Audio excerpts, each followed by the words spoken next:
Baik Bapak Ibu, masih terkait dengan pendataan tenaga non-ASN tahun 2022. Ini saya ambil judulnya bagaimana nasib non-ASN yang belum melakukan pendataan.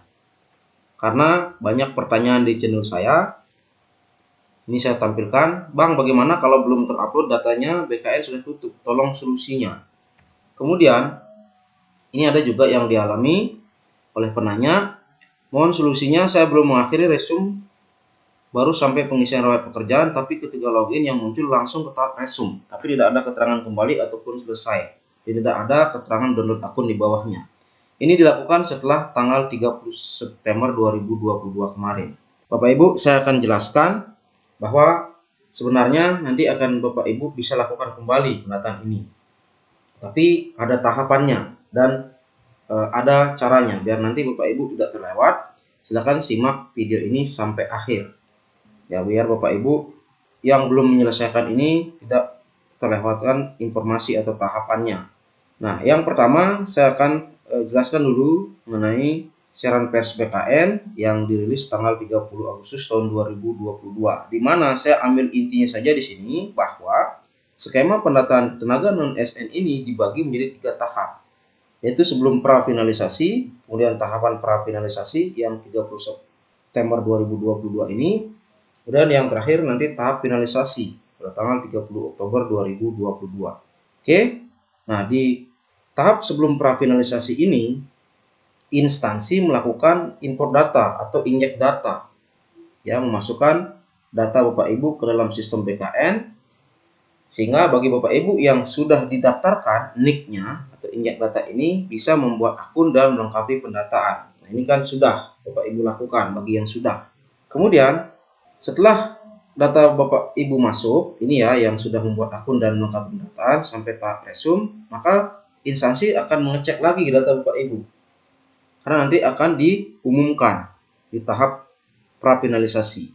Oke, untuk prafinalisasi di sini perlu diketahui bahwa di tahap prafinalisasi ini semua proses kegiatan pendataan ini ditutup.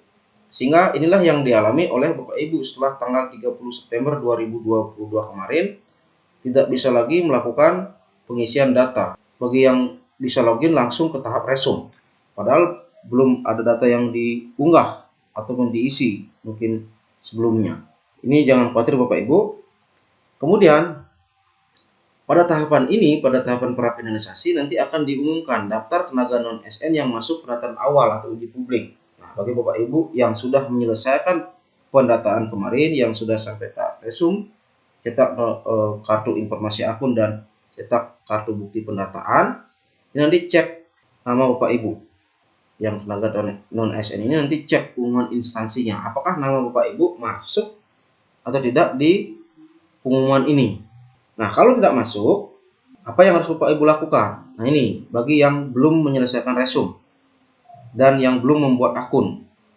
Ini ya, kalau tidak masuk, maka Bapak Ibu silakan koordinasi dengan instansi atau BKPSDM di wilayah setempat. Nah, tujuannya apa?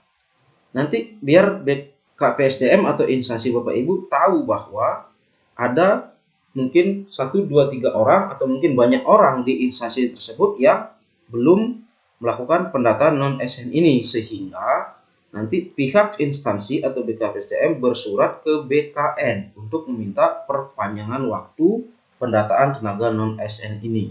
Ini yang Bapak Ibu penting untuk lakukan. Sehingga untuk sementara bagi Bapak Ibu yang tidak bisa melakukan pengisian data kembali, itu dibiarkan saja.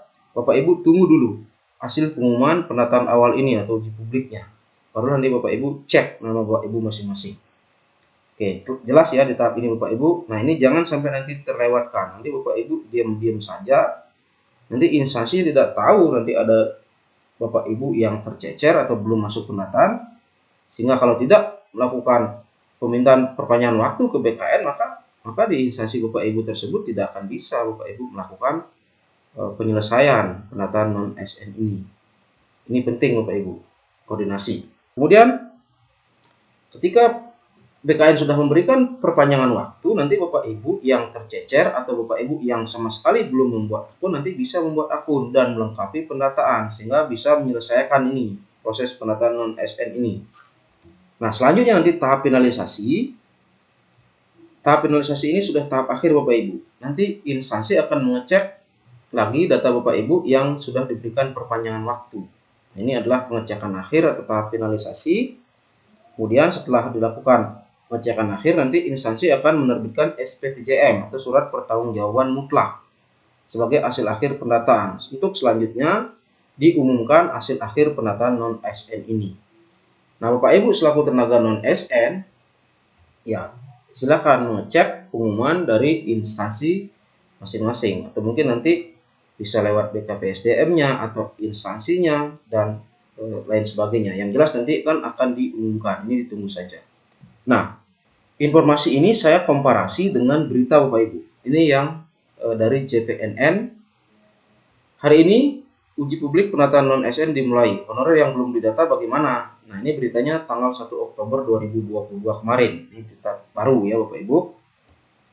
Di mana di sini saya akan ambil poinnya.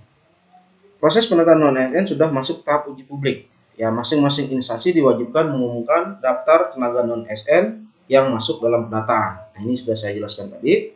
Nanti tunggu ya di kanal instansi masing-masing Bapak Ibu, di kanal informasinya nanti pasti akan diumumkan. Kemudian saya ambil poin di sini. Pengumuman hasil penataan non-ASN berlangsung selama 2 pekan. Ya, ada beberapa daerah yang sudah melakukan pengumuman, ada yang mungkin belum. Ya, mungkin besok sudah mulai, banyak disusul oleh daerah-daerah lain. Kemudian, ketika diumumkan, honorer harus memeriksa pengumuman instansi. Jika tidak terdata, maka bisa mengajukan usulan penataan non-ASN. Deputi Suherman mengungkapkan, jika ada instansi yang belum mengusulkan atau menyelesaikan penataan non-ASN sampai 30 September, tahap prafinalisasi harus mengajukan surat ke BKN untuk melakukan penambahan waktu pendataan. Sebab pada tahap prafinalisasi semua proses kegiatan pendataan ditutup. Ya, ditutup Bapak Ibu, sehingga Bapak Ibu sekarang tidak bisa lagi melakukan pengisian data. Tapi ini ditunggu dulu nanti hasil pengumuman uji publiknya. Nah, ketika perpanjangan diberikan, honorer bisa membuat akun dan registrasi, kemudian mengkonfirmasi atau melengkapi data dan riwayat masa kerjanya. Oke, ini jelas sekali Bapak Ibu, akan ada penambahan waktu pendataan bagi instansi yang bersurat ke BKN. Kemudian, pada tahap finalisasi penataan non-ASN ini dilakukan pada tanggal 31 Oktober. Di sini nanti instansi melakukan pengecekan akhir dan melakukan finalisasi, yang artinya tahapan ini sudah menutup semua proses kegiatan pendataan. Karena nanti akan diunggah di sini pada tahap finalisasi adalah SPTJM, dan terakhir nanti akan diumumkan hasil akhir pendataan non-ASN tahun 2022 ini. Nah, ini saya tampilkan contoh daerah yang sudah melakukan pengajuan perpanjangan waktu pendataan non-ASN, yaitu BKPSDM Bapel. Ini beritanya 30 September tahun 2022. Oke, jelas Bapak Ibu, tidak usah galau lagi. Nanti tunggu saja hasil pendataan awal atau uji publiknya. Cek nama Bapak Ibu baik-baik. Kalau tidak terdata, silakan koordinasi dengan instansi atau BKPSDM biar dilakukan pengajuan kepada BKN untuk penambahan waktu pendataan. Baik, demikian informasi singkat ini Bapak Ibu. Semoga bisa dijadikan sedikit gambaran biar Bapak Ibu tidak galau lagi dan semoga bermanfaat. Terima kasih.